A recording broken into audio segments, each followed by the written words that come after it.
Hi guys, welcome to Wings Academy's online classes. നമ്മൾ ഇന്ന് 9ാം ക്ലാസ്സിലെ 3ാമത്തെ ചാപ്റ്റർ ആയിട്ടാണ് വന്നേക്കുന്നത്. അപ്പൊ ക്രിസ്മസ് എക്സാം ഒക്കെ ആവാറായിട്ടുണ്ട്. എല്ലാവരും നല്ല പഠനത്തിലായിരിക്കും അല്ലെ. അപ്പൊ ഓരോ ചാപ്റ്ററിൽ നമ്മൾ കുറെ വാരി വിരിച്ച് പഠിക്കാണ്ട് ഏറ്റവും ഇമ്പോർട്ടന്റ് ആയിട്ടുള്ള ക്വസ്റ്റ്യൻസ് മാത്രമാണ് ടീച്ചർ ഡിസ്കസ് ചെയ്യണേ കേട്ടോ. ഈ ചാപ്റ്ററിൽ എല്ലാം പറയുന്നത് ഏറ്റവും എക്സാമിന് ഏറ്റവും ചോദിക്കാനായിട്ട് ചാൻസ് കൂടുതലുള്ള ക്വസ്റ്റ്യൻസ് ആണ് നമ്മൾ ഡിസ്കസ് ചെയ്യാൻ പോകുന്നത്. ചാപ്റ്ററിന്റെ പേര് എന്താണ്? Plateaus where the earth history slumbers അല്ലെ. അപ്പൊ നമ്മള് ഈ ജോഗ്രഫി ടെക്സ്റ്റ് ബുക്കിൽ തന്നെ പാർട്ട്, അതായത് നമ്മുടെ ആദ്യത്തെ ചാപ്റ്റർ തന്നെ ഹിമാലയ ഒരു, നെക്സ്റ്റ് നമ്മൾ പ്ലെയിൻ പറഞ്ഞു. ഇപ്പൊ നമ്മൾ പറയാൻ പോകുന്ന പ്ലാറ്റ്യൂസ് ആണ്. അപ്പൊ ഇന്ത്യയുടെ ഓരോ ഭാഗങ്ങളായിട്ടാണ് നമ്മൾ പഠിച്ചുകൊണ്ടിരിക്കുന്നത്. ഇന്ത്യയുടെ ഫിസിക്കൽ ഡിവിഷൻ ആയിട്ടുള്ള ആദ്യത്തെ മൗണ്ടെയിൻ നമ്മൾ പഠിച്ചു. നെക്സ്റ്റ് നമ്മൾ പ്ലെയിൻ പഠിച്ചു. ഇനിയാണ് പ്ലാറ്റ്യൂ നമ്മൾ പഠിക്കാൻ പോണത്. ഇന്ത്യയുടെ ഫിസിക്കൽ ഡിവിഷൻ ആണ് പ്ലാറ്റ്യൂ, പീഠഭൂമി എന്ന് പറയും. ഈ പിക്ചറിൽ തന്നെ നോക്കുമ്പോൾ നിങ്ങൾക്ക് അറിയാം എവിടെയാണ് ഇന്ത്യയുടെ പ്ലാറ്റ്യൂ എന്ന് പറയുന്നത്. ഈ ഒരു ഭാഗത്തെയാണ് നമ്മൾ എന്തെന്ന് പറയുന്നത്? പ്ലാറ്റ്യൂ എന്ന് പറയുന്നത്. ഓക്കെ, എവിടെയാണ് നമ്മൾ പറയുന്നത്? ഏത് ഭാഗത്തെയാണ് പറയുന്നത്? ഈ ഒരു ഭാഗത്തെ നമ്മൾ പറയുന്ന പേരാണ് പ്ലാറ്റ്യൂ റീജിയൻ. ഓക്കെ, ഈ ഒരു ഭാഗത്തെ പറയുന്ന പേരാണ് എന്തെന്ന് പറയുന്നത്? പ്ലാറ്റ്യൂ റീജിയൻ എന്ന് പറയുന്നത്. അപ്പൊ ആദ്യം തന്നെ നമുക്ക് പ്ലാറ്റ്യൂ എന്താണെന്ന് പഠിക്കണം. നമ്മൾ ഈ ചാപ്റ്ററിന്റെ പേര് നമ്മൾ പറഞ്ഞു, മെയിൻ ആണ് പ്ലാറ്റ്യൂ ആണെന്ന് പറഞ്ഞല്ലേ. അപ്പൊ എന്താണ് ഈ പ്ലാറ്റ്യൂ എന്ന് പറഞ്ഞാല്? പ്ലാറ്റ്യൂ എന്ന് പറഞ്ഞു കഴിഞ്ഞാൽ ഏകദേശം നിങ്ങൾ ഈ പിക്ചർ നോക്കുമ്പോൾ നിങ്ങൾക്ക് അറിയാം ഏകദേശം ഒരു ട്രയാങ്കുലർ ഷേപ്പ് ആണ്. ഓക്കെ, പ്ലാറ്റ്യൂവിന്റെ ആദ്യത്തെ ഫീച്ചർ ആയിട്ട് പറയുന്നത് എന്താണ്? ഏകദേശം ഇതിന്റെ ഷേപ്പ് വന്നിട്ട് എന്താണെന്ന് പറയണത്?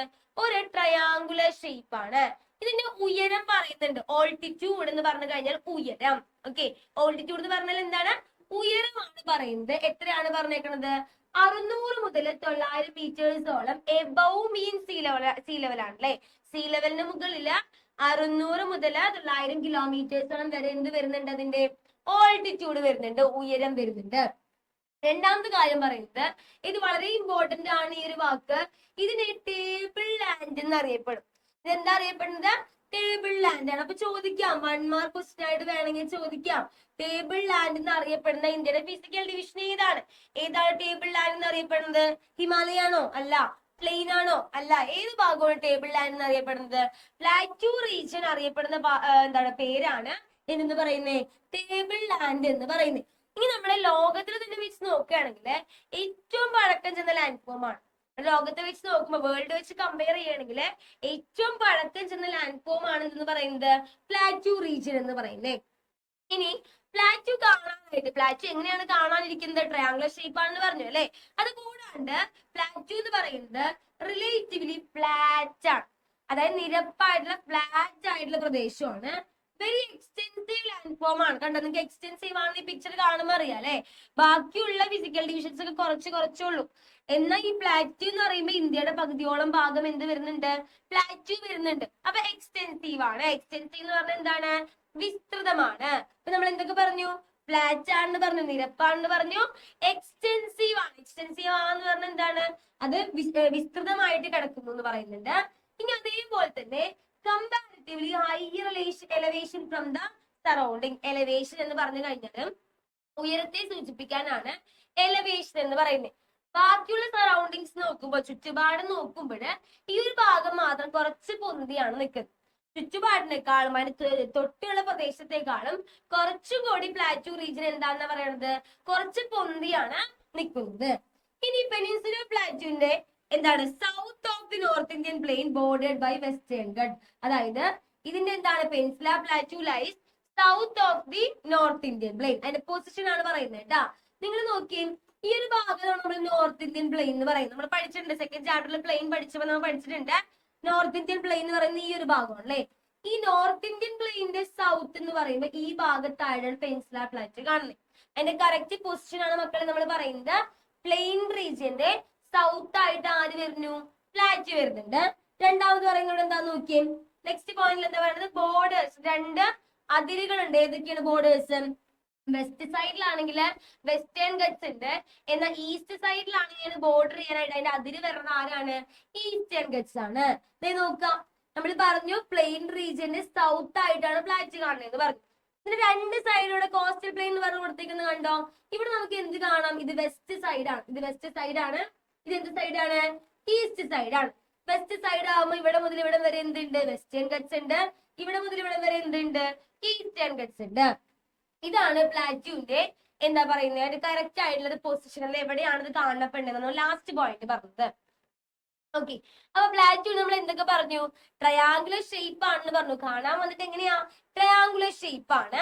അതിന്റെ ഓൾട്ടിറ്റ്യൂഡ് എത്രയാണ്? 600 മുതൽ 900 മീറ്റേഴ്സ് ആണെന്ന് പറഞ്ഞു. ഇതിനെ ഏത് പേരിൽ അറിയപ്പെടും? എക്സാമിന് 1 മാർക്ക് ക്വസ്റ്റ്യൻ ആയിട്ട് ചോദിക്കുന്ന പറഞ്ഞ എന്താണ്? ഏത് പേരിൽ അറിയപ്പെടുന്നത്? ടേബിൾ ലാൻഡ് എന്ന് അറിയപ്പെടുന്നു പറഞ്ഞു. ലോകത്തിൽ വെച്ച് നോക്കുകയാണെങ്കിൽ ഏറ്റവും പഴക്കം ചെന്നിട്ടുള്ള ഫിസിക്കൽ യൂണിറ്റ് ആണ് എന്ന് പറയുന്നത് നമ്മുടെ പ്ലാറ്റ്യൂ റീജിയൻ. ഇത് റിലേറ്റീവ്ലി ഫ്ലാറ്റ് ആണ്, അതേപോലെ തന്നെ എക്സ്റ്റെൻസീവ് ആണ്. പ്ലാറ്റ്യൂ ആണ്, വിസ്തൃതമാണ്. ബാക്കിയുള്ള പൊസിഷൻ വെച്ച് നോക്കുകയാണെങ്കിൽ സറൗണ്ടിങ്സ് വെച്ച് നോക്കുകയാണെങ്കിൽ കുറച്ച് എലിവേഷൻ, കുറച്ച് ഉയരമുണ്ട്. ഇനി ഇത് കറക്റ്റ് പൊസിഷൻ പറയുകയാണെങ്കിൽ പ്ലെയിൻ റീജിയന്റെ നോർത്ത് ഇന്ത്യൻ പ്ലെയിന്റെ സൗത്തിലും 2 ബോർഡേഴ്സ് ഉണ്ട്. വെസ്റ്റ് സൈഡ് ആണെങ്കിൽ എന്താ ഉള്ളത്? Western guts. ഈസ്റ്റ് സൈഡ് ആണെങ്കിൽ എന്താ ഉള്ളത്? ഈസ്റ്റേൺ ഗട്ട്സ് ഉണ്ട്. ഇത് പ്ലാറ്റ്യൂ എന്താണെന്ന് അറിയാൻ വേണ്ടിയിട്ട് ഒരു ഇൻട്രോ ആണ്. ഇത് ചോദിക്കണമെന്നില്ല. ചോദിക്കാൻ ചാൻസ് ഉള്ളത് എന്താണ്? പ്ലാറ്റ്യൂ റീജിയൻ എന്താണ് ടേബിൾ ലാൻഡ് എന്ന് അറിയപ്പെടുന്ന സ്ഥലം ഏതാണെന്ന് ചോദിക്കാൻ ചാൻസ് ഉള്ളൂ. ഇനി അല്ലാണ്ട് ഇത് കൂടുതലായിട്ട് ചോദിക്കാൻ ചാൻസ് ഉണ്ടെന്ന് ഞാൻ പറയുന്നില്ല. പക്ഷെ എന്താണ് പ്ലാറ്റ്യൂ എന്ന് നമ്മൾ അറിഞ്ഞിരിക്കണം. ഈ ചാപ്റ്റർ പഠിക്കുമ്പോൾ എന്താണ് പ്ലാറ്റ്യൂ, ഇത് എങ്ങനെയാണ് കാണാനായിട്ട് എന്നുള്ള കാര്യം നമ്മൾ അറിഞ്ഞിരിക്കണം. ഓക്കെ, നെക്സ്റ്റ് നോക്കി Deccan plateau. Explanation about Deccan plateau. Deccan പ്ലാറ്റ്യൂനെ പറ്റി വിശദീകരിക്കാൻ വേണമെങ്കിൽ ചോദിച്ചേക്കാം.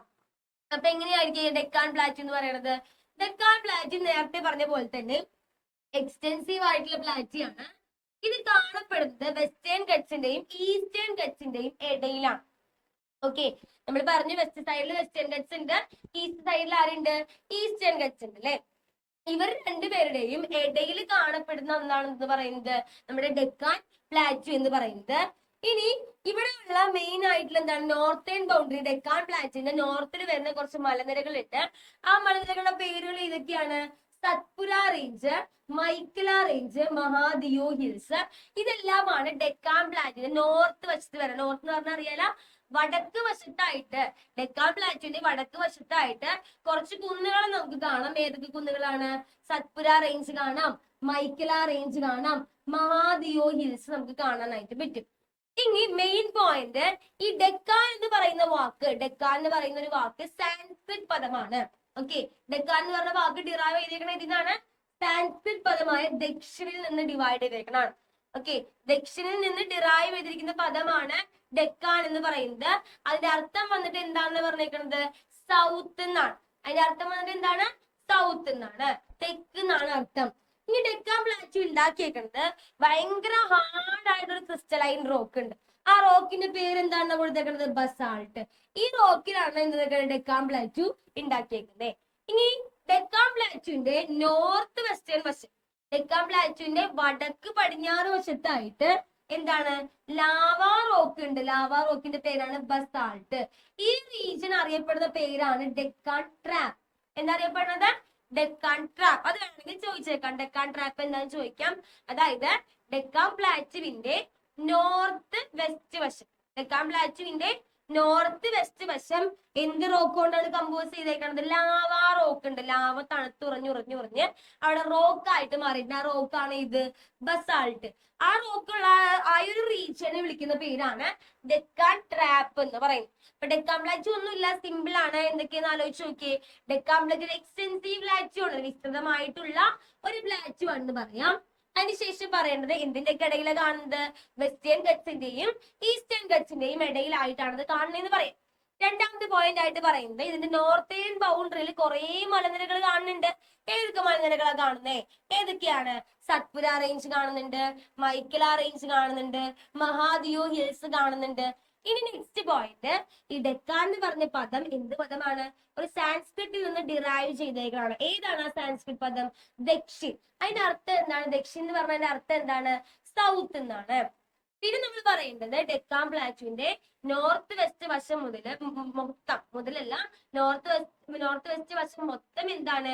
കംപ്ലീറ്റ് ലാവാ റോക്കാണ്. ആ കംപ്ലീറ്റ് ലാവാ റോക്കിനെ വിളിക്കുന്ന പേര് എന്താണ്? ബസാൾട്ട് എന്നാണ്.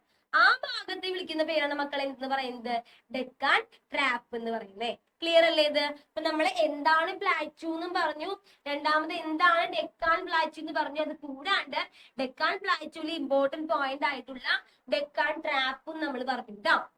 ഓക്കെ, നെക്സ്റ്റ് നമുക്ക് ഈ ഡെക്കാൻ പ്ലാറ്റുവിൽ കുറച്ച് അധികം സോയിലുകൾ കാണും, മണ്ണ്. ഏതൊക്കെ മണ്ണാണ് കാണാം? അപ്പൊ ചോദിക്കാം, ക്വസ്റ്റ്യൻ വരാം. Write a brief note about soil in Deccan plateau. Deccan പ്ലാറ്റുവിലെ മണ്ണിനെ പറ്റി കുറച്ച് നോട്ട് എഴുതാൻ പറയും. അപ്പൊ ഏതൊക്കെയാണ് ഡെക്കാൻ പ്ലാറ്റിൽ കാണുന്ന മണ്ണ് എന്ന് പറയുന്നത്? മെയിൻ ആയിട്ട് കാണുന്ന മണ്ണാണ് ബ്ലാക്ക് സോയിൽ. ഇപ്പൊ ഏത് മണ്ണ മക്കളെ കാണുന്നത് ഇവിടെ? മെയിൻ ആയിട്ട് ബ്ലാക്ക് സോയിൽ ആണ് കാണുന്നത്. ഈ ബ്ലാക്ക് സോയിൽ ഏത് തരം സോയിൽ ആയാലും എങ്ങനെ ഉണ്ടാവുന്നത്? റോക്സുകളെല്ലാം വെതറിങ് സംഭവിച്ചു, റോക്കെല്ലാം പൊടിഞ്ഞാണ് നമുക്ക് ഈ മണ്ണ് ഉണ്ടാവണം അല്ലെ. അപ്പോ ഈ ബ്ലാക്ക് സോയിൽ ഉണ്ടായത് ഏത് റോക്ക് വെതറിങ് സംഭവിച്ചിട്ടാണ്? ബസാൾട്ട് എന്ന് പറഞ്ഞ റോക്ക്. ബസാൾട്ട് റോക്ക് നേരത്തെ പറഞ്ഞത് ഓർമ്മയുണ്ടാ? ലാവ തണുത്തെറിഞ്ഞുണ്ടായ റോക്കാണ് ഇത് ബസാൾട്ട്. അപ്പൊ ആ റോക്കിന് വെതറിങ് സംഭവിച്ചപ്പോഴാണ് ഏത് മണ്ണ് ഇവിടെ ഉണ്ടായത്? ബ്ലാക്ക് സോയിൽ ഉണ്ടായത്. ഓക്കെ, ഈ ബ്ലാക്ക് സോയിലിനെ മറ്റൊരു പേരിലും കൂടി വിളിക്കും, റിഗർ സോയിൽ എന്ന് വിളിക്കും കേട്ടോ. റിഗർ സോയിൽ എന്നും കൂടി നമ്മള് വിളിക്കുന്നുണ്ട്. ഇത് ഹൈലി ഫെർട്ടൈൽ ആണ്. ഈ സോയിലിന്റെ ഒരു പ്രത്യേകത, ബ്ലാക്ക് സോയിലിന്റെ പ്രത്യേകത എന്ന് പറഞ്ഞാൽ ഭയങ്കര ഫെർട്ടിലിറ്റി ആണ്, നല്ല വളക്കൂറാണ്. അതുപോലെ തന്നെ മോർ വാട്ടർ റിട്ടൈനിങ് കപ്പാസിറ്റി ഉണ്ട്, വെള്ളം പിടിച്ചു നിർത്താനുള്ള ഒരു കഴിവും ഈ മണ്ണിനുണ്ട്. അതേപോലെ എന്താണ്, സമ്മർ സീസണില് നമ്മുടെ ചെടികളൊക്കെ വാടിപ്പോവാൻ ചാൻസ് ഉണ്ട് അല്ലേ. അപ്പൊ അതിൽ നിന്ന് നമ്മുടെ ചെടികളെയൊക്കെ സംരക്ഷിച്ചു നിർത്തുന്ന ഒരു സോയിലാണ് ഇത് ബ്ലാക്ക് സോയിൽ. കാരണം വാട്ടർ റിട്ടൈനിങ് കപ്പാസിറ്റി ആർക്ക് കൂടുതലാണ്? ഈ മണ്ണിന് കൂടുതലാണ് അല്ലെ. അപ്പൊ അതുകൊണ്ട് സമ്മർ സീസണിൽ നമ്മുടെ ചെടികളൊക്കെ നശിച്ചു പോകാൻ ചാൻസ് കൂടുതലാണ്. ആ സമയത്ത് നമ്മുടെ ചെടികളെയൊക്കെ സംരക്ഷിച്ചു നിർത്തുന്നത് ഏത് സോയിലാണെന്നാ പറയുന്നത്? ഈ ഒരു ബ്ലാക്ക് സോയിലാണ്. ഇനി ഈ സോയിലിന് മറ്റൊരു പേരും കൂടി പറയുന്നുണ്ട്. ആ പേരെന്താണ്? Black cotton soil. 3 പേര് പറഞ്ഞു, black soil, rigger soil, black cotton soil എന്ന് പറഞ്ഞു അല്ലെ. കാരണം ഇത് എന്തിന് സ്യൂട്ടബിൾ ആണ്? ബ്ലാക്ക് സോയിൽ എന്ന് പറയുമ്പോൾ നമ്മുടെ മനസ്സിലേക്ക് ഓർമ്മ വരുന്നത് ഏറ്റവും കൂടുതൽ ഇമ്പോർട്ടന്റ് ആയിട്ട് ബ്ലാക്ക് സോയിൽ ആവശ്യമുള്ളത് കോട്ടൺ കൃഷിക്കാണ്, പരുത്തി ഉൽപാദനത്തിനാണ് കേട്ടോ. അപ്പൊ കോട്ടൺ കൾട്ടിവേഷന് ഏറ്റവും സ്യൂട്ടബിൾ ആയിട്ടുള്ള ഒരു മണ്ണാണ് ബ്ലാക്ക് സോയിൽ. ആയതുകൊണ്ട് അതിനെ വിളിക്കുന്ന പേരെന്താണ്? ബ്ലാക്ക് കോട്ടൺ സോയിൽ എന്നാണ്. അതിനെ വിളിക്കുന്ന പേരെന്താണ്? ബ്ലാക്ക് കോട്ടൺ സോയിൽ എന്നാണ്. ഇനി കുറെ മിനറൽസ് കാണാം. ഈ പ്ലാറ്റു റീജിയനിൽ എന്ത് കാണാൻ പറ്റും? മിനറൽസ് കാണാം. ആ മിനറൽസിന്റെ പേരാണ്, അതായത് പ്ലാറ്റു റീജിയനിൽ ഒരുപാട് മിനറൽസ് കാണും. അതേപോലെ തന്നെ ഈ മണ്ണിലും ഒരുപാട് മിനറൽസ് ഉണ്ടാവും. ബ്ലാക്ക് സോയിലും ഒരുപാട് മിനറൽസ് ഉണ്ട്. ആ മിനറൽസിന്റെ പേരാണ് ലൈം, അയൺ, മഗ്നീഷ്യം, അലുമിനിയം. ഇതൊക്കെ റിഗർ സോയിലിന്റെ ക്യാരക്ടറിസ്റ്റിക്സ് ആണ്. അപ്പൊ ബ്ലാക്ക് സോയിലിനെ പറ്റി ഒരു ഷോർട്ട് നോട്ട് ചോദിക്കാം. ഡെക്കാൻ പ്ലാറ്റുവിന്റെ സോയിലിനെ പറ്റി ചോദിച്ചാൽ ബ്ലാക്ക് സോയിലിനെ പറ്റി എഴുതിയാൽ മതി. ബ്ലാക്ക് സോയിലിനെ പറ്റി എന്തൊക്കെ എഴുതും? ആദ്യം ബ്ലാക്ക് സോയിൽ എങ്ങനെ ഉണ്ടായെന്ന് എഴുതണം അല്ലെ. ബ്ലാക്ക് സോയിൽ എങ്ങനെ ഉണ്ടായത്? എന്തിന് വെതറിങ് സംഭവിച്ചപ്പോഴാണ് ബ്ലാക്ക് സോയിൽ ഉണ്ടായത്? നമ്മുടെ ബസാൾട്ട് റോക്കിന് വെതറിങ് സംഭവിച്ചപ്പോൾ ഉണ്ടായ റോക്കാണ്, അല്ല മണ്ണാണ് എന്ന് പറയുന്നത് ബ്ലാക്ക് സോയിൽ എന്ന് പറയുന്നത്. ഇനി മറ്റൊരു പേരാണ് എന്ത് പറയുന്നത്? റിഗർ സോയിൽ എന്ന് പറയുന്നത്. ഇത് ഭയങ്കര ഫെർട്ടൈൽ ആണ്. അതുപോലെ തന്നെ എന്ത് കപ്പാസിറ്റി ഉണ്ട് ഇതിന്? വാട്ടർ റിട്ടൈനിങ് കപ്പാസിറ്റി ഉണ്ട്. സോ അതുകൊണ്ട് ആരെ നമ്മൾ പ്രൊട്ടക്ട് ചെയ്യുന്നു? സമ്മറിൽ നമ്മുടെ അഗ്രികൾച്ചർ ക്രോപ്സിനെല്ലാം പ്രൊട്ടക്ട് ചെയ്ത് നിർത്തുന്ന ഒരു മണ്ണും കൂടിയാണ്. ഈ സോയിലിനെ വിളിക്കുന്ന മറ്റൊരു പേരാണ് എന്ത് പറയുന്നത്? ബ്ലാക്ക് കോട്ടൺ സോയിൽ എന്ന് വിളിക്കും. കാരണം എന്ത്? ബ്ലാക്ക് കോട്ടൺ സോയിലിനെ വിളിക്കാൻ കാരണം എന്താണ്? ഇത് എന്ത് ക്രോപ്സിനാണ് ഏറ്റവും കൂടുതൽ സ്യൂട്ടബിൾ ആയിട്ടുള്ളത്? കോട്ടൺ കൾട്ടിവേഷന് ഏറ്റവും സ്യൂട്ടബിൾ ആയിട്ടുള്ള മണ്ണായതുകൊണ്ടാണ് ഇത് ഏത് പേരിൽ അറിയപ്പെടുന്നത്? ബ്ലാക്ക് കോട്ടൺ സോയിൽ എന്ന് അറിയപ്പെടുന്നത്. ഈ സോയിലിന്റെ മെയിൻ പ്രത്യേകത, ഇതിന് ഒരുപാട് മിനറൽസ് കാണാൻ പറ്റും. ഏതൊക്കെ മിനറൽസ് കാണുന്നത്? Lime, iron, magnesium, aluminium. അതുകൊണ്ട് എന്താണ് ഇത് റിഗർ സോയിലിന്റെ പ്രത്യേകതയും കൂടിയാണ്. ഓക്കെ, സെറ്റ് അല്ലേ അപ്പൊ ഇത്? നെക്സ്റ്റ് നമ്മൾ പറഞ്ഞു നമ്മുടെ പ്ലാറ്റു റീജിയനെ പ്രൊട്ടക്ട് ചെയ്തേക്കണ 2 ബോർഡേഴ്സ് ഉണ്ടെന്ന് പറഞ്ഞു. വെസ്റ്റേൺ സൈഡിൽ വെസ്റ്റേൺ ഗട്ട്സും ഈസ്റ്റേൺ സൈഡിൽ ആരുണ്ട്? ഈസ്റ്റേൺ ഗട്ട്സും ഉണ്ടെന്ന് നമ്മൾ പറഞ്ഞു. അപ്പൊ അവനെ പറ്റിയാണെങ്കിൽ പറയാൻ പോകട്ടെ. Comparison about Western Ghats and Eastern Ghats. Western ഗട്ട്സിനെയും ഈസ്റ്റേൺ ഗട്ട്സിനെയും തമ്മിലുള്ള കമ്പാരിസൺ ആണ് പറയാൻ പറ്റുന്നത്, താരതമ്യപ്പെടുത്തൽ. വെസ്റ്റേൺ ഗട്ട്സ് ആണെങ്കിൽ കന്യാകുമാരി മുതല് ഗുജറാത്ത് വരെയാണ് വ്യാപിച്ചു കിടക്കുന്നത് കേട്ടോ. എവിടെ മുതൽ എവിടെ വരെയാണ്?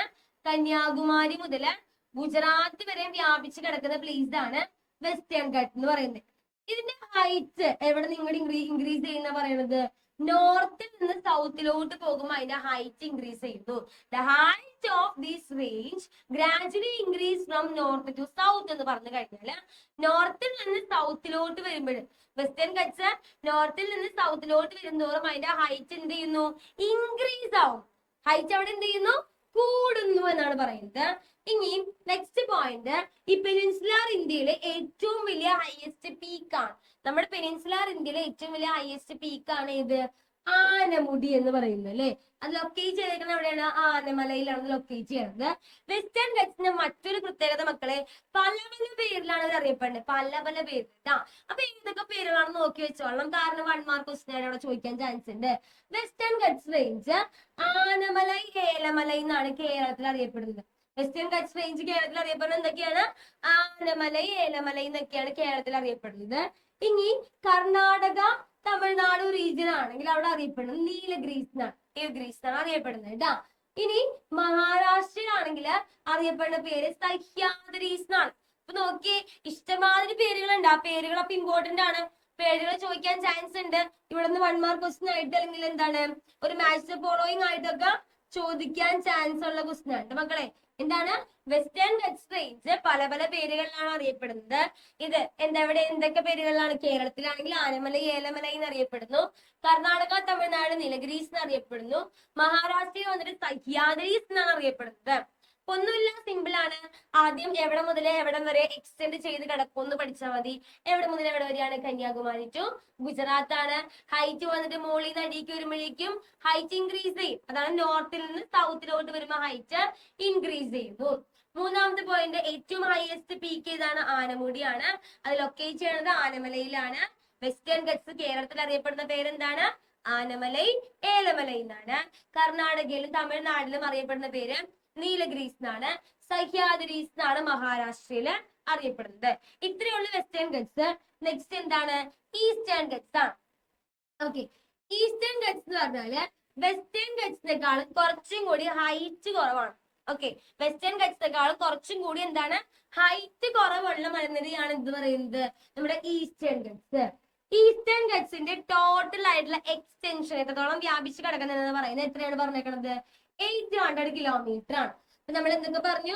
വെസ്റ്റേൺ ഗട്ട്സിനെക്കാളും കുറച്ചും കൂടി ഹൈറ്റ് കുറവാണ് ആർക്കെന്ന് പറഞ്ഞു? ഈസ്റ്റേൺ ഗട്ട്സ് എന്ന് പറഞ്ഞു. ടോട്ടൽ എക്സ്റ്റൻഷൻ വരെ എത്രയാണ്? 800 കിലോമീറ്റർ ആണ്. ഇത് എവിടെ മുതൽ എവിടെ വരെ ഉണ്ട്? മഹാനദി ബാങ്കിൻ ഒഡീഷ. ഒഡീഷയിലെ മഹാനദി ബാങ്ക് മുതല് തമിഴ്നാടിലെ നീലഗിരി റേഞ്ച് വരെയാണ് ഇത് എക്സ്റ്റെൻഡ് ചെയ്ത് കിടക്കുന്നത്. എവിടെ മുതൽ എവിടെ വരെ എക്സ്റ്റെൻഡ് ചെയ്ത് കിടക്കുന്നത് പറയണത്? ഒഡീഷയിലെ മഹാനദി ബാങ്ക് മുതല് തമിഴ്നാടിന്റെ നീലഗിരി റേഞ്ച് വരെയാണ് ഇത് എക്സ്റ്റെൻഡ് ചെയ്ത് കിടക്കുന്നത്. വെസ്റ്റേൺ ഗട്ട്സും ഈസ്റ്റേൺ ഗട്ട്സും ജോയിൻ ചെയ്യുന്ന പോയിന്റ് ആണ് നീലഗിരി ഹിൽസ്. വെസ്റ്റേൺ ഗട്ട്സും അതേപോലെ തന്നെ ഈസ്റ്റേൺ ഗട്ട്സും ജോയിൻ ചെയ്യണ എന്താണ്? നീലഗിരി ഹിൽസിൽ വെച്ച് അവര് ജോയിൻ ചെയ്യുന്നു. നമ്മൾ എന്തൊക്കെ പറഞ്ഞു? വെസ്റ്റേൺ ഗട്ട്സിനെക്കാളും കുഞ്ഞിതാണ് ഈസ്റ്റേൺ ഗട്ട്സ് എന്ന് പറഞ്ഞു. ടോട്ടൽ എക്സ്റ്റൻഷൻ എത്ര കിലോമീറ്റർ പറഞ്ഞേക്കണം? 800 ആണ്. എവിടെ മുതൽ എവിടെ വരെ വ്യാപിച്ചു കിടക്കുന്നു? ഒഡീഷയിലെ മഹാനദി ബാങ്ക്സ് മുതൽ തമിഴ്നാടിന്റെ നീലഗിരി റേഞ്ചസ് വരെയാണ് വ്യാപിച്ചു കിടക്കണമെന്ന് പറഞ്ഞു. വെസ്റ്റേൺ ഗട്ട്സും ഈസ്റ്റേൺ ഗട്ട്സും ജോയിൻ ചെയ്യുന്നത് എവിടെ വെച്ചിട്ടാണ്? നീലഗിരി ഹിൽസിൽ വെച്ചിട്ടാണ്. ഓക്കെ, ഇനി മറ്റൊരു ഇമ്പോർട്ടന്റ് ആയിട്ടൊരു ക്വസ്റ്റ്യൻ ഉണ്ട്. ഇതൊരു ഇമ്പോർട്ടന്റ് ക്വസ്റ്റ്യൻ ആണ്. ഓക്കെ, നമ്മുടെ plateau region storehouse of minerals എന്ന് അറിയപ്പെടും. അപ്പൊ നമ്മൾ പറഞ്ഞു പ്ലാറ്റു ടേബിൾ ലാൻഡ് എന്ന് അറിയപ്പെടുന്നു പറഞ്ഞു. അതേപോലെ തന്നെ പ്ലാറ്റു അറിയപ്പെടുന്ന മറ്റൊരു പേരാണ് സ്റ്റോർ ഹൗസ് ഓഫ് മിനറൽസ്. ധാതുക്കളുടെ കലവറ. മിനറൽസിന്റെ ഒക്കെ എന്താണ്? കലവറ എന്ന് അറിയപ്പെടും, അല്ലെങ്കിൽ സ്റ്റോർ ഹൗസ് എന്ന് അറിയപ്പെടും. വൈ? എന്തുകൊണ്ടാണ് അങ്ങനെ ധാതുക്കളുടെ കലവറ എന്ന് ഈ പ്ലാറ്റു റീജിയൻ അറിയപ്പെടാൻ കാരണം? ഒന്നാമത്തെ കാര്യം എന്ന് പറയുന്നത്, this പ്ലാറ്റു is situated the south of the Rajmahal hills is the richest store house of the minerals എന്ന് പറഞ്ഞു കഴിഞ്ഞാല് രാജ്മഹൽ ഹിൽസിന്റെ സൗത്തിലായിട്ടാണ് ഈ ഭാഗം സിറ്റുവേറ്റ് ചെയ്യുന്നത്. അതുകൊണ്ട് തന്നെ ആ ഭാഗം എന്താണ്? മിനറൽസുകളുടെ ഒരുപാട് റിച്ച് ആയിട്ടുള്ള പ്രദേശമാണ്. അപ്പൊ എന്തൊക്കെ മിനറൽസ് ആണ് ഇവിടെ കാണണം? ഒരു മിനറൽ ഒന്നല്ല കാണണം കേട്ടാ. ഒരു മിനറലാണ് കാണണമെങ്കിൽ സ്റ്റോർ ഹൗസ് വിളിക്കില്ല. ഒരുപാട് അധികം മിനറൽസ് ഇവിടെ കാണാൻ സാധിക്കുന്നുണ്ട്. അതുകൊണ്ടാണ് ഈ പ്ലേസിനെ ഏത് പേരിൽ വിളിക്കുന്നത്? സ്റ്റോർ ഹൗസ് ഓഫ് മിനറൽസ് എന്നുള്ള പേരിൽ വിളിക്കാൻ കാരണം. ഇപ്പൊ ഏതൊക്കെ മിനറൽസ് ആണ് കാണുന്നത്? അയണോർ കാണുന്നുണ്ട്, ബോക്സൈറ്റ് കാണുന്നുണ്ട്, മാംഗനീസ് കാണുന്നുണ്ട്, കോപ്പർ കാണുന്നുണ്ട്. മെറ്റാലിക് മിനറൽസ് ഏതൊക്കെയാണ് കാണുന്നത്? ലൈം സ്റ്റോൺ കാണുന്നുണ്ട്, കോള് കാണുന്നുണ്ട്. ഓക്കെ, ഇപ്പൊ എന്തൊക്കെയാണ് കാണാൻ മെറ്റാലിക് മിനറൽസ് ഏതൊക്കെയാണ് കാണുന്നത് പറഞ്ഞത് നമ്മള്? ഏതൊക്കെയാണ്? അയൺ ഓറ്, ബോക്സൈറ്റ്, പിന്നെ ഏതാണ്? Manganese, copper. Non metallic minerals ഏതൊക്കെയാണ് ഇവിടെ കാണുന്നത്? Limestone, call. ഇതൊക്കെ കൊണ്ടാണ് ഇത്ര അധികം മിനറൽസ് ഇവിടെ കാണുന്നത് കൊണ്ടാണ് മിനറൽസ് കൊണ്ട് ഈ പ്രദേശം എന്താണ് റിച്ച് ആണെന്ന് പറയാൻ കാരണം കേട്ടാ. അപ്പൊ ഇവിടെ ഇത്ര അധികം മിനറൽസ് ഉള്ളത് കൊണ്ട് തന്നെ ഇവിടെ ജീവിക്കുന്ന ആളുകളുടെ എക്കണോമിക് ആക്ടിവിറ്റീസ് എന്തായിരിക്കും?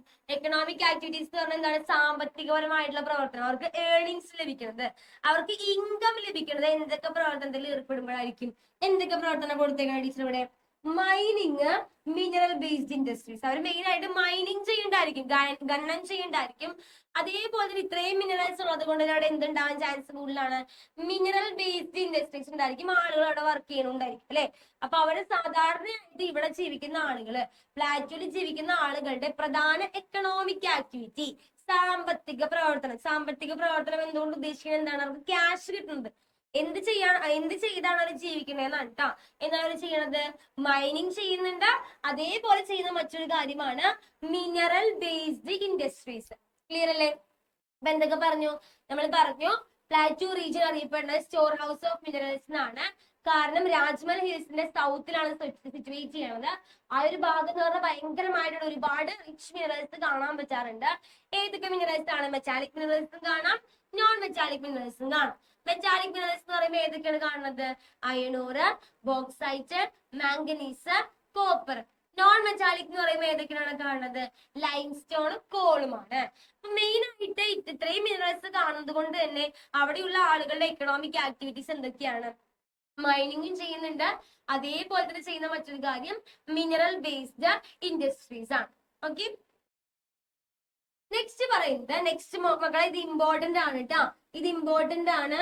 2 മാർക്ക് അല്ലെങ്കിൽ 3 മാർക്ക് വെച്ചിട്ടായിട്ട് ചോദിക്കും. കാരണം കഴിഞ്ഞ വർഷവും ഇത് പഠിക്കാനുണ്ടായിരുന്നു, ഈ വർഷത്തെ ടെക്സ്റ്റ് ബുക്കിലും അത് ഇട്ടിട്ടുണ്ട്. അപ്പൊ അത്രയും ഇമ്പോർട്ടന്റ് ആയതുകൊണ്ടാണ് ഒരു പോർഷൻ കളയാതെ അവർ ഇപ്രാവശ്യത്തെ ടെക്സ്റ്റ് ബുക്കിലും അത് ഇട്ടേക്കുന്നത് അല്ലെ. അപ്പൊ അതുകൊണ്ട് നന്നായിട്ട് പഠിക്കാൻ സിമ്പിൾ ആണ്. ടീച്ചർ ഇക്വേഷൻ ഒക്കെ വെച്ച് പഠിപ്പിച്ചു തരാം കേട്ടോ.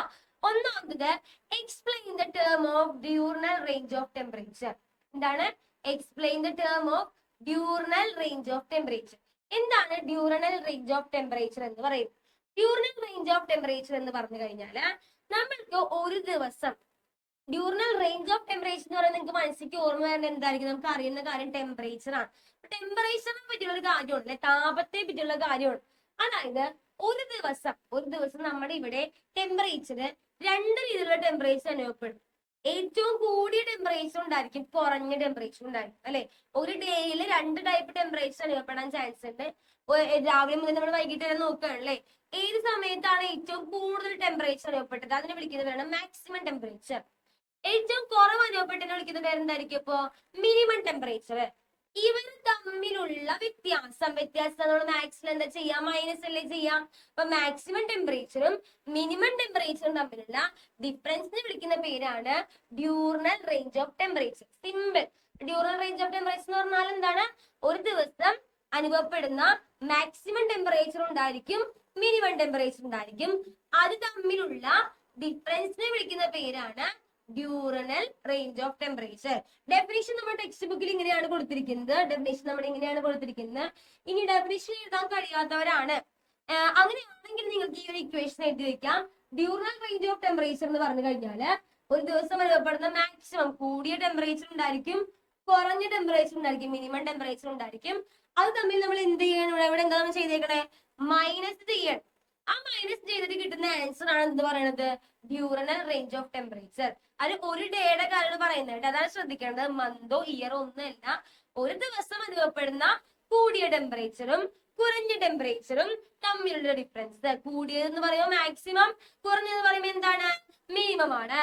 അതിനെ വിളിക്കുന്ന പേരാണ് എന്ത് പറയുന്നത്? Diurnal range of temperature. Clear അല്ലേ? Okay, next rain shadow region ആണ്. റെയിൻ ഷാഡോ റീജിയൻ, മഴ നിഴൽ പ്രദേശം. എന്താണ് ഈ റെയിൻ ഷാഡോ റീജിയൻ? ഇതും ഇമ്പോർട്ടന്റ് ആണ്, ഷോർട്ട് നോട്ട് ചോദിക്കാൻ ചാൻസ് കൂടുതലാണ്. Rain shadow region.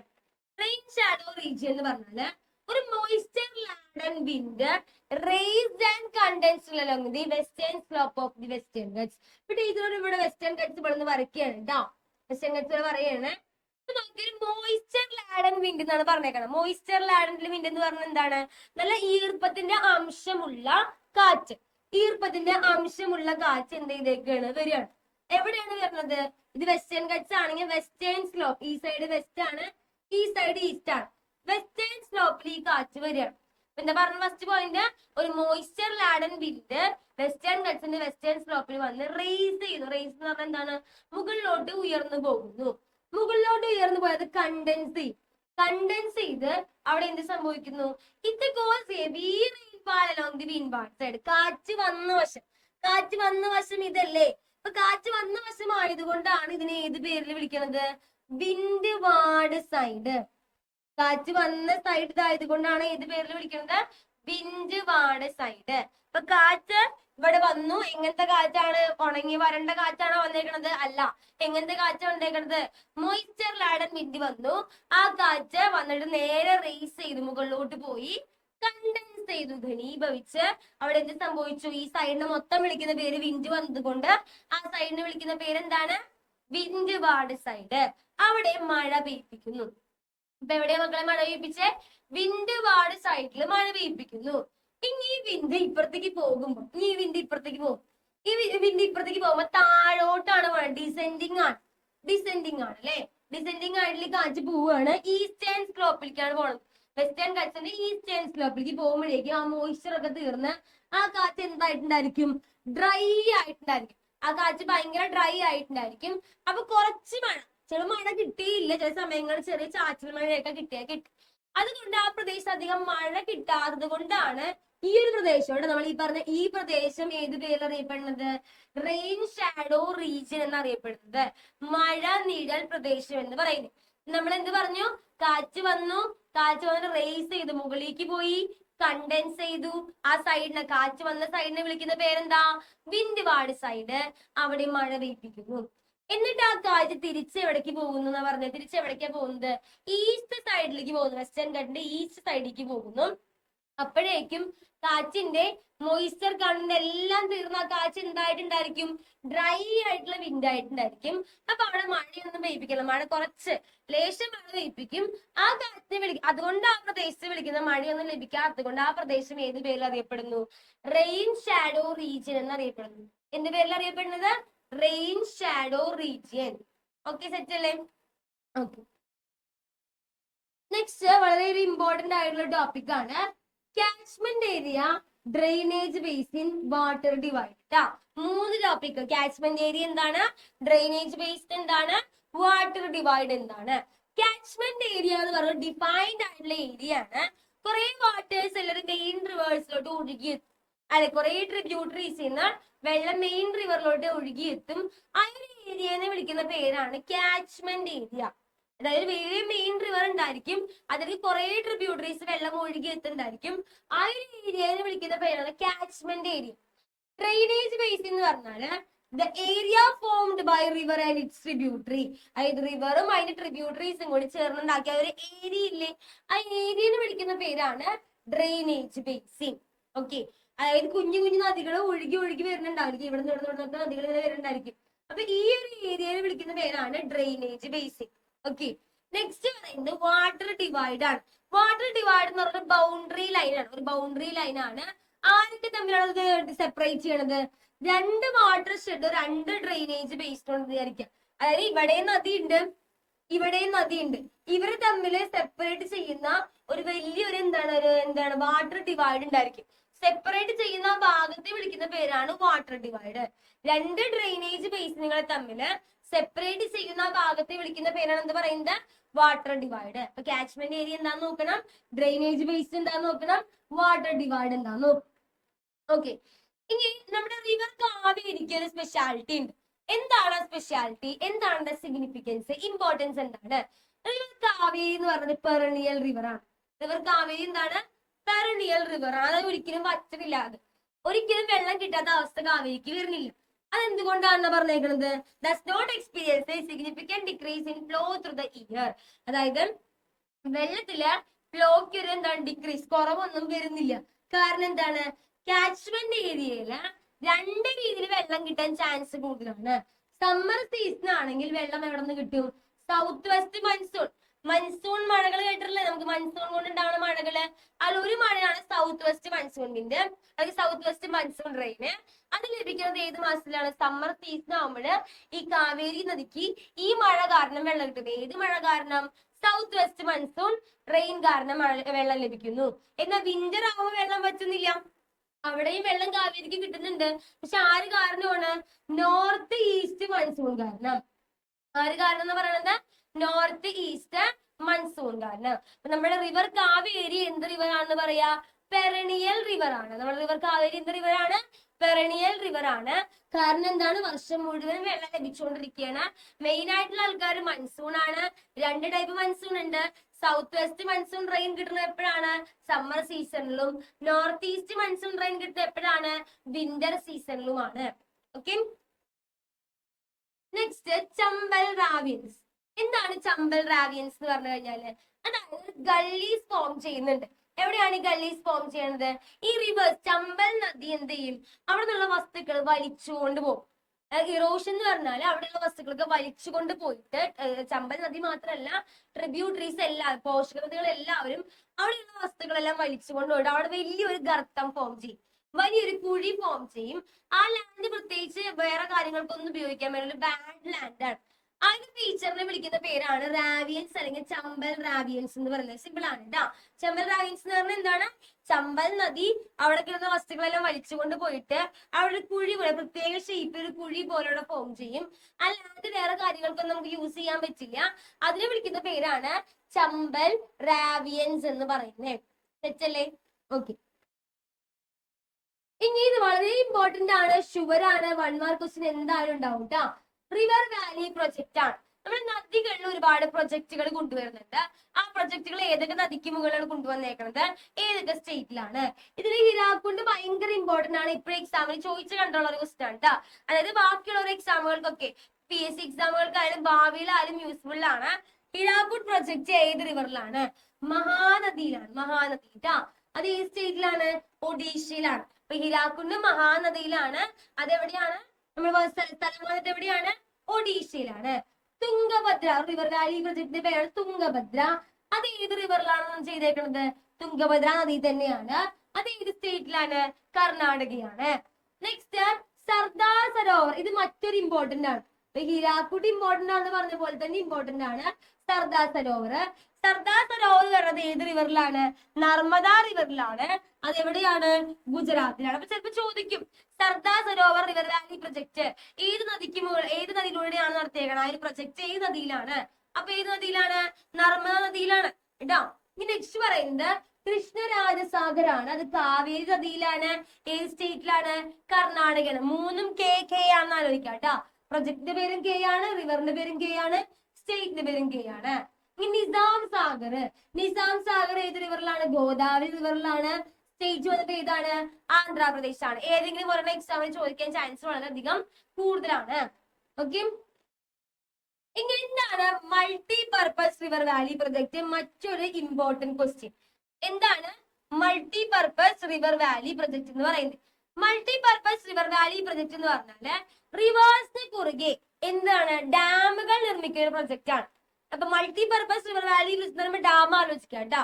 അത് മൾട്ടി പർപ്പസ് ആണ്. ഒരാവശ്യത്തിനല്ല, 2 ആവശ്യത്തിനല്ല, 2ൽ കൂടുതലുള്ള ആവശ്യത്തെ നമ്മൾ പറയുന്ന പേരാണ് മൾട്ടി പർപ്പസ് എന്ന് പറയുന്നത് കേട്ടോ. അപ്പൊ നദിക്ക് കുറുകെ ഉണ്ടാക്കുന്ന പ്രൊജക്ടുകളെ വിളിക്കുന്ന പേരാണ് multi purpose river Valley project. ഡാമുകൾ നിർമ്മിക്കുന്നതാണ് കേട്ടോ. അപ്പൊ പല പല പർപ്പസ് നമുക്ക് കിട്ടും. സൈമൾട്ടേനിയസ്ലി എന്ന് ഉദ്ദേശിക്കുന്നത് അറ്റ് എ ടൈം നമുക്ക് ഒരുപാട് പർപ്പസ് ആയിരിക്കും ഈ ഒരു പ്രൊജക്റ്റിൽ നിന്ന് ലഭിക്കുന്നത്. എന്തിനൊക്കെയാണ് ഉപയോഗിക്കുക? ഫ്ലഡ് കൺട്രോൾ ചെയ്യുന്ന നമ്മൾ ഡാമുകൾ നിർമ്മിക്കുന്നത്. ഫ്ലഡ് കൺട്രോൾ, അത് പ്രളയം വരാതിരിക്കാനായിട്ട്, ഇറിഗേഷൻ ജലസേചനത്തിന് വേണ്ടിയിട്ട്, ഹൈഡ്രൽ പവർ ജനറേഷൻ, അതേപോലെ ഇൻലാൻഡ് വാട്ടർ ട്രാൻസ്പോർട്ടേഷൻ, ഉൾനാടൻ ജലഗതാഗതത്തിന്, അതേപോലെ തന്നെ ഫിഷിങ്ങിന്, ടൂറിസം അല്ലെ, നമ്മൾക്ക് കറണ്ട് ഇലക്ട്രിസിറ്റി ഉത്പാദിപ്പിക്കാനായിട്ട്, ഫ്ലഡ് കൺട്രോൾ ചെയ്യാൻ, ഇറിഗേഷൻ, ഇൻലാൻഡ് വാട്ടർ ട്രാൻസ്പോർട്ട് എന്ന് പറഞ്ഞാൽ ഉൾനാടൻ ജലഗതാഗതം, ഫിഷിങ്, ടൂറിസം, ഇതിനൊക്കെ വേണ്ടി നമ്മൾ എന്താണ് ഈ പ്രൊജക്ട് നിർമ്മിച്ചേക്കുന്നത്. അപ്പൊ എന്താണ് multi purpose river Valley project എന്ന് വെച്ചാല് റിവേഴ്സിന് കുറുകെ ഡാമുകൾ നിർമ്മിച്ചുകൊണ്ട് ഉള്ളൊരു പ്രൊജക്ട്സ് ആണ് multi purpose river Valley project. അത് 2ൽ കൂടുതൽ എന്താണ് പർപ്പസ് നമുക്ക് ഒരേ ടൈമിൽ ചെയ്ത് കിട്ടും. അത് ഏതൊക്കെ പർപ്പസ് ആണ് പറഞ്ഞേക്കുന്നത്? 3 പഠിക്കുക എക്സെട്രാ കേട്ടോ. ഏതൊക്കെയാണ് പറഞ്ഞേക്കുന്നത്? ഫ്ലഡ് കൺട്രോൾ പറയുന്നുണ്ട്, ഇറിഗേഷൻ പറയുന്നുണ്ട്, ഹൈഡ്രൽ പവർ ജനറേഷൻ പറയുന്നുണ്ട്, ഇൻലാൻഡ് വാട്ടർ ട്രാൻസ്പോർട്ട്, ഫിഷിംഗ്, പിന്നെ വന്നിട്ട് ഇതാണ് ടൂറിസം ആണ്. ഓക്കെ, സെറ്റ് അല്ലേ? ഓക്കെ, അടുത്ത ടോപ്പിക് ആണ് soil type in peninsula plateau. Peninsula പ്ലാറ്റുവിൽ കാണുന്ന സോയിൽസിനെ പറ്റി ഒരു എസ്സേ ആയിട്ട് ചോദിക്കുകയാണ്. അങ്ങനെയാണെങ്കിൽ എഴുതാവുന്ന ഒരു പ്രത്യേകതരം സോയിലുകളുടെ കാര്യം പറയുന്നത് ഇമ്പോർട്ടന്റ് ആണ്. ഇൻസിറ്റു സോയിലും ട്രാൻസ്പോർട്ടഡ് സോയിലും ട്ടാ. ഇൻസിറ്റു സോയിൽ എന്ന് പറഞ്ഞു കഴിഞ്ഞാല് എവിടെയാണോ അത് ഒറിജിൻ ചെയ്ത് അവിടെ തന്നെ ഉള്ള സോയിലിനെ വിളിക്കുന്ന പേരാണ് ഇൻസിറ്റു സോയിൽ എന്ന് പറയുന്നത്. ആ ഇൻസിറ്റു സോയിൽ എന്ന് പറഞ്ഞാൽ എന്താണ്? Rest of the place at which they formed എന്ന് പറഞ്ഞാല് അത് എവിടെയാണോ ഫോം ചെയ്ത് അവിടെ തന്നെ നിൽക്കുന്ന സോയിൽ ആണെങ്കിൽ, മണ്ണാണെങ്കിൽ അതിനെ വിളിക്കുന്ന പേരാണ് ഇൻസിറ്റു സോയില്. അതിന് എക്സാമ്പിൾ ആണ് ബ്ലാക്ക് സോയിൽ. ഓക്കെ, ഇനി സോയില് ഇവിടെ ഉത്ഭവിച്ചെങ്കിലും വേറെ എന്തൊക്കെ ക്യാരി ചെയ്ത് കൊണ്ടുപോകും. ആരാണ് ക്യാരി ചെയ്ത് കൊണ്ടുപോവുക? റിവേഴ്സോ വിൻഡോ ആരെങ്കിലും അങ്ങനെ ക്യാരി ചെയ്ത് കൊണ്ടുപോവുകയാണെങ്കിൽ ആ ഒരു സോയിലിനെ വിളിക്കുന്ന പേരാണ് ട്രാൻസ്പോർട്ടഡ് സോയിൽ. അതിന് എക്സാമ്പിൾ ആണ് അലൂവിയൽ സോയിൽ ട്ടാ. രണ്ട് സോയിൽ പറഞ്ഞു, ഇൻസിറ്റു സോയിലും പറഞ്ഞു, അലൂവിയൽ സോയിലും സോറി ട്രാൻസ്പോർട്ടഡ് സോയിലും പറഞ്ഞു. ഇൻസിറ്റു സോയിൽ എന്ന് പറഞ്ഞാല് എവിടെയാണോ ഉത്ഭവിച്ചത് അവിടെ തന്നെ റെസ്റ്റ് ചെയ്യുകയാണെങ്കിൽ ആ സോയിൽ എന്താണ്? ഇൻസിറ്റു സോയിലാണ്. ബ്ലാക്ക് സോയിലാണ് എക്സാമ്പിള്. ഇനി നമ്മുടെ സോയില് ആരെങ്കിലും റിവേഴ്സോ അല്ലെങ്കിൽ എന്താണ് വല്ല വിൻഡോ ആരെങ്കിലും ക്യാരി ചെയ്ത് കൊണ്ടുപോയി കഴിഞ്ഞാല് ആ ഒരു സോയിലിനെ വിളിക്കുന്ന പേര് ട്രാൻസ്പോർട്ടഡ് സോയിൽ എന്നാണ്. എക്സാമ്പിൾ വന്നിട്ട് ഇതാണ് അലൂവിയൽ സോയിലാണ്. ഓക്കെ, ഇനി നമ്മള് ഓരോ സോയിലിനെ പറ്റി നോക്കാൻ പോവാണ്. ബ്ലാക്ക് സോയിൽ ഓൾറെഡി നമ്മൾ ക്ലാസ് തുടങ്ങിയപ്പോ പറഞ്ഞായിരുന്നു. അത് തന്നെ എഴുതിയാലും ഇതിന്റെ ആൻസർ ആണ്. ഒരു എക്സ്ട്രാ പോയിന്റ് ഒരെണ്ണം പറയുന്നുണ്ട് കേട്ടാ. ബ്ലാക്ക് സോയിൽ ഫോം ചെയ്യണത് വെതറിങ് സംഭവിച്ചിട്ടാണ്. റോക്കിനെല്ലാം വെതറിങ് സംഭവിച്ചിട്ടാണ് സോയിൽ ഉണ്ടാവണം. നമുക്ക് എല്ലാവർക്കും അറിയാം. ഏത് റോക്കിനാണ്? ബസാൾട്ട്. ഏത് റോക്കിനാണ്? നമ്മുടെ ലാവ തണുത്തുറഞ്ഞുണ്ടായ റോക്കായ ബസാൾട്ടിന് വെതറിങ് സംഭവിച്ചിട്ടാണ് ഈ ബ്ലാക്ക് സോയിൽ ഉണ്ടായത്. ഓൾറെഡി നമ്മൾ ആദ്യത്തെ ക്ലാസ്സിൽ പറഞ്ഞിട്ടുണ്ടായിരുന്നു കേട്ടോ. ഈ ബ്ലാക്ക് സോയിൽ കാണുന്ന സ്റ്റേറ്റ്സുകൾ പറയുന്നത് മഹാരാഷ്ട്ര, മധ്യപ്രദേശ്, കർണാടകയിലെ കുറച്ച് ഭാഗത്തും തെലങ്കാനയിലും ആന്ധ്രാപ്രദേശും ഗുജറാത്തും തമിഴ്നാടും കാണാം. ബ്ലാക്ക് സോയിൽ കാണുന്ന എവിടെയൊക്കെയാണ്? മഹാരാഷ്ട്ര കാണാം, മധ്യപ്രദേശ് കാണാം, പിന്നെ എവിടെയാണ് കാണുന്നത്? കർണാടക കാണാം, തെലങ്കാന കാണാം, ആന്ധ്രാപ്രദേശ് കാണാം, ഗുജറാത്ത് കാണാം, തമിഴ്നാട് കാണാം. ഓക്കെ, ബ്ലാക്ക് സോയിൽ ഉണ്ടായത് ബസാൾട്ട് എന്ന് പറഞ്ഞ റോക്ക് പൊടിഞ്ഞിട്ടാണ്. ഏറ്റവും കൂടുതൽ കാണുന്ന സ്ഥലങ്ങൾ ഇതാണ്. ഒരു 4-5 പഠിച്ചു വെക്കാം. നെക്സ്റ്റ് സോയിൽ ആണ് red soil. Red soil form ചെയ്തേക്കണ ഭയങ്കര ഓൾഡ് ക്രിസ്റ്റലൈൻ റോക്കായ മെറ്റമോർഫിക് റോക്ക് ട്ടാ. മെറ്റമോർഫിക് റോക്ക് പൊടിഞ്ഞുണ്ടായ മണ്ണാണ് ഇത് റെഡ് സോയിൽ എന്ന് പറയുന്നത്.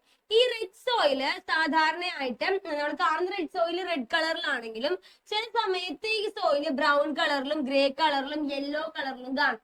റെഡ് സോയിൽ സാധാരണ റെഡ് കളറിലാണ് കാണാറ്. എന്റെ പ്രത്യേക സാഹചര്യങ്ങൾ, ചില സാഹചര്യങ്ങളിൽ ബ്രൗണിലും ഗ്രേയിലും യെല്ലോയിലും ഒക്കെ കാണാറുണ്ട്. എന്തുകൊണ്ടാണ് ഈ സോയിൽ റെഡ് കളർ വരാൻ കാരണം? എന്തുകൊണ്ടാണ് പറഞ്ഞേക്കണത്? Due to the presence of the iron. ഈ സോയിൽ നമുക്ക് ഇരുമ്പിന്റെ അംശമുണ്ട്. ഇരുമ്പിന്റെ അംശം ഈ സോയിലിൽ ഉള്ളത് കൊണ്ടാണ് ഈ സോയിൽ എന്ത് കളറിൽ കാണുന്നത്? റെഡ് സോയിൽ കാണുന്നത്. ശരിക്കും ഫെർട്ടിലിറ്റി ഒക്കെ കുറവാണ്, വളക്കൂറൊക്കെ ഈ മണ്ണിന് കുറവാണ് കേട്ടാ. അപ്പൊ എന്തൊക്കെ പറഞ്ഞു? റെഡ് സോയിൽ ഉണ്ടായത് ഏത് റോക്ക് പൊടിഞ്ഞിട്ടാണ്? മെറ്റമോർഫിക് റോക്ക് പൊടിഞ്ഞിട്ടുണ്ടായ സോയിലാണ് റെഡ് സോയിൽ എന്ന് പറഞ്ഞു.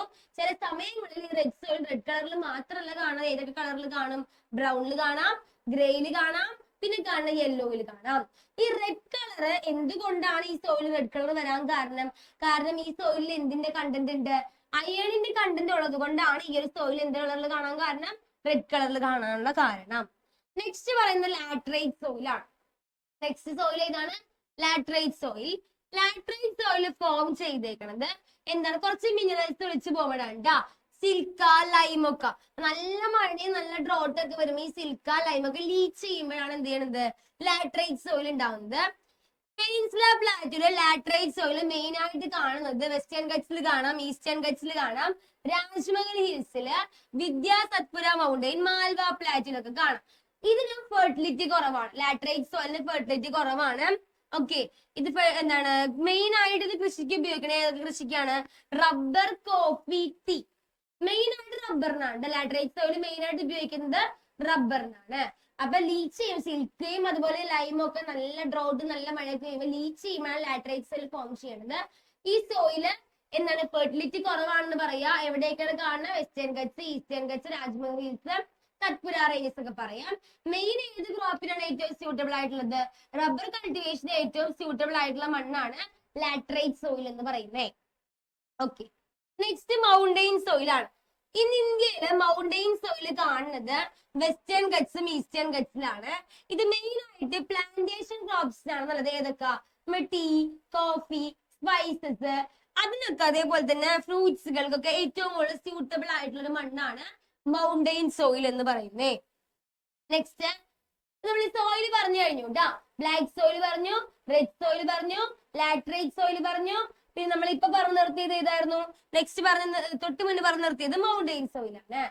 ലാസ്റ്റ് ടോപ്പിക് ആണ് ഈ ചാപ്റ്ററിന്റെ ലാസ്റ്റ് ടോപ്പിക് ആണ് പെനിൻസുല പ്ലാന്റിന്റെ അഗ്രികൾച്ചർ, കൃഷിനെ പറ്റിയാണ്. എന്തൊക്കെ ക്രോപ്സ് ആണ് ഇവിടെ കൃഷി ചെയ്യുന്നത്? ഒന്നാമത്തെ കോഫിയാണ്. കോഫി ഉൽപാദിപ്പിക്കുന്നതിൽ ഏറ്റവും മുന്നിൽ നിൽക്കുന്നത് ആരാണ്? കർണാടകയാണ് ട്ടാ. ഏറ്റവും മുന്നിൽ നിൽക്കുന്ന ആരാണ്? കർണാടകയാണ്. കേരളയിലെ 22% ആണ് ഇതിന്റെ പ്രൊഡക്ഷൻ വരെ. രണ്ടാമത്തെ റാങ്ക് ആണ്. കർണാടക ഒന്നാമത്തെ, സെക്കൻഡ് റാങ്ക് വന്നിട്ട് കേരളമാണ്. 22% ആണ് വരുന്നത്. ഇവിടെ കോഫി ഏത് സീഡാണ്? അറബിക്കും റോബസ്റ്റും. ഹൈലി ക്വാളിറ്റി ആയിട്ടുള്ള സീഡാണ്. നമ്മുടെ ഇന്റർനാഷണൽ മാർക്കറ്റിലൊക്കെ ഏറ്റവും കൂടുതൽ ഡിമാൻഡ് ഉള്ള സീഡാണ് അറബിക്കും റോബസ്റ്റൊക്കെ. ഈ രണ്ട് എന്താണ് കോഫി സീഡാണ് നമ്മുടെ ഇവിടെ മെയിൻ ആയിട്ട് കൾട്ടിവേറ്റ് ചെയ്യണേ, കൃഷി ചെയ്യണേട്ടാ. ഇനി ടീ പ്ലാന്റേഷൻ കാണുന്നത് എവിടെയാണ്? നീലഗിരി ഹിൽസില് വെസ്റ്റേൺ ഗട്ട്സ് ഭാഗത്താണ്. തമിഴ്നാട്, കർണാടക, കേരള ഭാഗത്തൊക്കെ കൂടുതലായിട്ട് കാണുന്നുണ്ട്. ഇത് ഒരുപാട് എന്താണ് എംപ്ലോയ്മെന്റ് ഓപ്പർച്യൂണിറ്റീസ് പ്രൊവൈഡ് ചെയ്യുന്ന, ജനങ്ങൾക്ക് കൂടുതൽ തൊഴിലവസരം കൂടി പ്രൊവൈഡ് ചെയ്യുന്ന ഒരു ക്രോപ്പാണ് എന്ന് പറയുന്നത് നമ്മുടെ ടീ പ്ലാന്റേഷൻ എന്ന് പറയുന്നത് കേട്ടോ. ഓക്കെ, നെക്സ്റ്റ് കോട്ടൺ ആണ്. കോട്ടൺ ട്ടാ. കോട്ടൺ കുറച്ച് ഇമ്പോർട്ടന്റ് ആണ്. കോട്ടൺ എന്ത് ക്രോപ്പാണെന്ന് പറയണം? ഖാരിഫ് ക്രോപ്പാണ്. ഖാരിഫ് ക്രോപ്പ്, അതായത് നമുക്ക് നമ്മുടെ ഇവിടെ നമുക്ക് 3 ക്രോപ്പിംഗ് സീസൺസ് ആണുള്ളത്. ഖാരിഫ്, റാബി, സെയ്ദ്. ഓരോ സീസണിലും ഓരോരോ ക്രോപ്സുകളാണ് നമ്മൾ കൃഷി ചെയ്യുക. അപ്പൊ ഖാരിഫ് സീസണിൽ വരുന്ന ഒരു ക്രോപ്പാണ് കോട്ടൺ എന്ന് പറയുന്നത്. മെയിൻ ആയിട്ട് സ്റ്റാർട്ട് ചെയ്യണത്, കൃഷി ചെയ്യാൻ സ്റ്റാർട്ട് ചെയ്യണത് ഒക്ടോബറിലും അതിന്റെ വിളവെടുപ്പ് നടക്കുന്നത് ജനുവരി മുതൽ മെയ് വരെയാണ്. അപ്പൊ നമ്മൾ ഇന്ന് സ്റ്റാർട്ട് ചെയ്യണതിന്റെ കൃഷി ഒക്ടോബറിൽ സ്റ്റാർട്ട് ചെയ്ത് അതിന്റെ വിളവെടുപ്പ് നടക്കണം എപ്പോഴാണ്? ജനുവരി മുതൽ മെയ് വരെയാണ്. കോട്ടന് 21°C മുതൽ 30°C വരെ ചൂട് വേണം. മഴ വന്നിട്ട് 50 മുതൽ 100 സെന്റിമീറ്റർ വരെയാണ് മഴ വേണ്ടത്. കോട്ടൺ കൾട്ടിവേറ്റഡ് ലോ ഏരിയ, അപ്പൊ മഴ ഇല്ലാത്ത ഏരിയയിൽ നമുക്ക് കോട്ടൺ കൾട്ടിവേഷൻ ചെയ്യണ്ടേ? കോട്ടൺ കൾട്ടിവേഷൻ ചെയ്യും. പക്ഷെ എന്തിന്റെ സഹായത്തോടെ? ഇറിഗേഷന്റെ സഹായത്തോട് കൂടി നമ്മൾ മഴയില്ലാത്ത പ്രദേശങ്ങളിൽ കോട്ടൺ കൾട്ടിവേഷൻ നടക്കുന്നുണ്ട്. ഇനി ബ്ലാക്ക് സോയിൽ, ഡെക്കാൻ മാൽവ പ്ലാറ്റൂയിലേക്ക് ബ്ലാക്ക് സോയിൽ ആണ് ഏറ്റവും സ്യൂട്ടബിൾ. ഓൾറെഡി പറഞ്ഞിട്ടുണ്ടായിരുന്നു കേട്ടോ, ആദ്യം എടുത്തപ്പോ പറഞ്ഞിട്ടുണ്ടായിരുന്നു. ബ്ലാക്ക് സോയിൽ ആണ് ഏറ്റവും കൂടുതൽ ഏത് കൾട്ടിവേഷൻ ഉള്ളത്? കോട്ടൺ കൾട്ടിവേഷൻ ഉള്ളത്. Gujarat is the leading producer in India, followed by Maharashtra എന്ന് പറഞ്ഞു കഴിഞ്ഞാല് കോട്ടൺ ഉൽപ്പാദിപ്പിക്കുന്നതിൽ ഏറ്റവും മുന്നിൽ നിൽക്കുന്നത് ആരാണ്? മഹാരാഷ്ട്രയാണ്. പിന്നെ വരുന്നതാണ് ആരെന്ന് പറയുന്നത്? ഗുജറാത്ത്. അപ്പൊ എന്തൊക്കെ പറഞ്ഞു കോട്ടൺ പ്ലാന്റേഷനില്?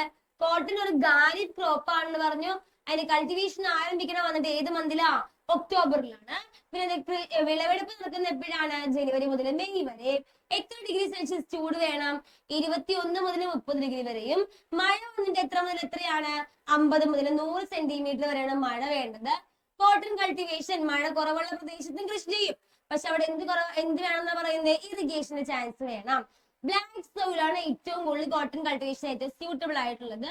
കോട്ടൺ കൾട്ടിവേഷനിൽ ഏറ്റവും മുന്നിലുള്ളത് മഹാരാഷ്ട്ര, പിന്നെ വന്നിട്ട് ഗുജറാത്ത്.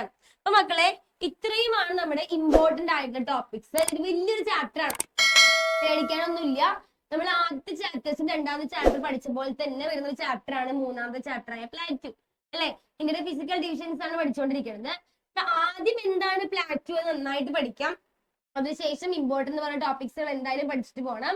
വളരെ നല്ലൊരു ചാപ്റ്റർ ആണ്. ഏകദേശം അർത്ഥം മനസ്സിലായി കഴിഞ്ഞ് വായിച്ചു കഴിഞ്ഞാൽ തന്നെ നമുക്ക് നല്ല മാർക്ക് നമ്മുടെ ഓൺ ലാംഗ്വേജിൽ എഴുതി കഴിഞ്ഞാൽ നല്ല മാർക്ക് സ്കോർ ചെയ്യാവുന്നതാണ്. Thank you.